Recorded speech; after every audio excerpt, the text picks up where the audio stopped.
со кретенката МКД на Капитал, а најавена како фиром, македонската ватерполо репрезентација во Атина загуби 8-6 од Грција. На денот кога Грција застана на патот на Македонија кон Европската унија, ватерполо репрезентациите на двете земји одиграа мирен и спортски надпревар. Во рамките на Светската лига, мечот беше во духот на ферплей. Политиката остана надвор од базенот.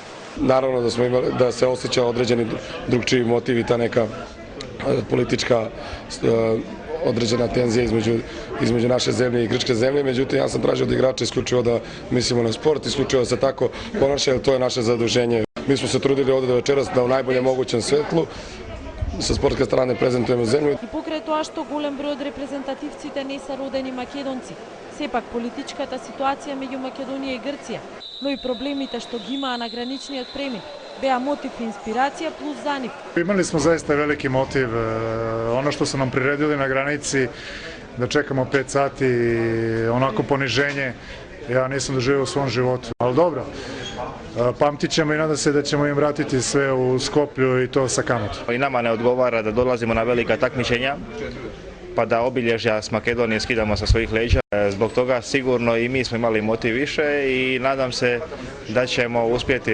pobijediti Grčku u Makedoniji. Mislim da bi to Grke najviše boljelo, a makedonskom narodu bi bilo najdraže. Полупразна сала, повеќе македонски отколку грчки навивачи, полициско обезбедување поради присуството на македонскиот амбасадор Ханџиски, ознаката МКД на капите на македонските ватерполисти, лошото судење. По овие работи ќе биде запаметен надпреварот меѓу Македонија и Грција.